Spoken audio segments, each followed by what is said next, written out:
Soderberg criteria and Goodman criteria.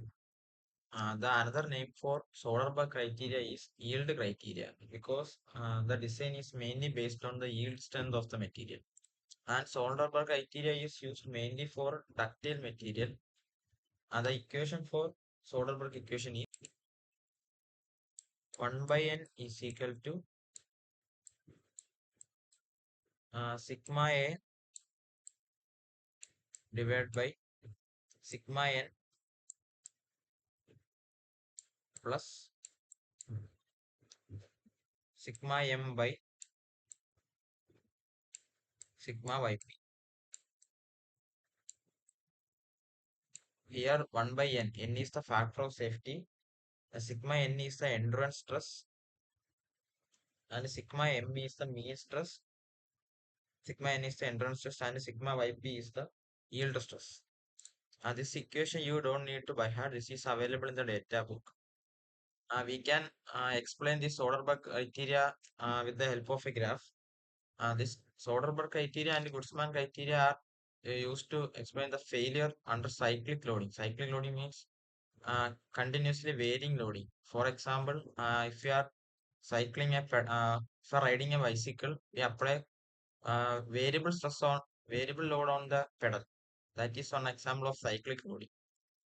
If you draw with the help of a graph, if on x-axis we can draw mean stress sigma m, and on y-axis we can draw alternating stress sigma a.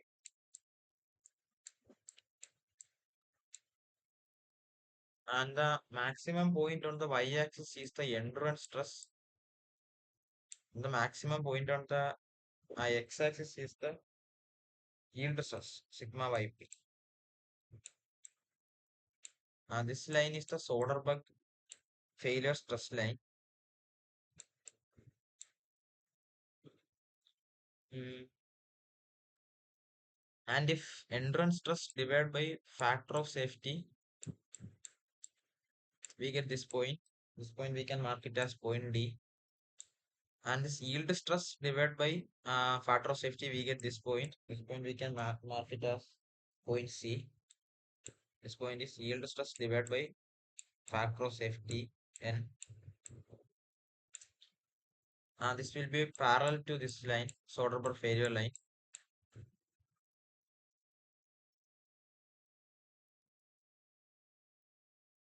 If we take the midpoint of DC, let us say it as mark it as G, and project it to the x axis and y axis. These are the limiting conditions. This is the mean stress. This is the average stress.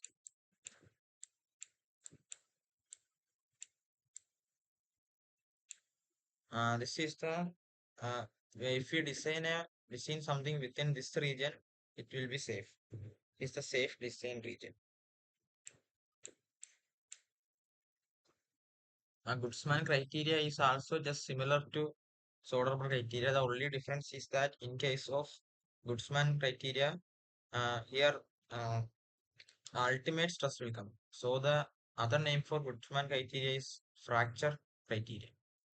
Here also the x and y axis are same. The x axis is mean stress and the y axis is alternating stress.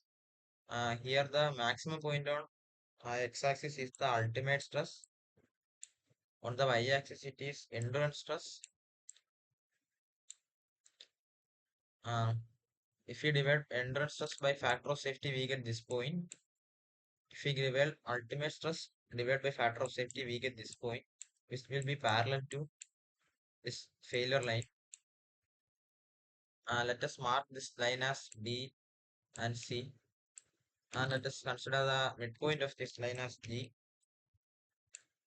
and projecting this on x-axis and y-axis. We get the mean stress,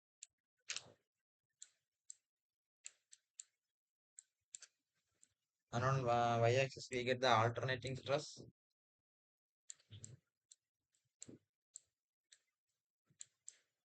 This region should be the safest region. Safe. If we design something within this region, we get say safety. The equation for Goodsman criteria is just similar to Soderberg criteria. The equation is 1 by n is equal to sigma a divided by sigma endurance plus sigma mean divided by sigma m. Here n is the factor of safety. Sigma a is the alternating stress. Sigma en is the endurance stress. This is the ultimate stress, and this is endurance stress.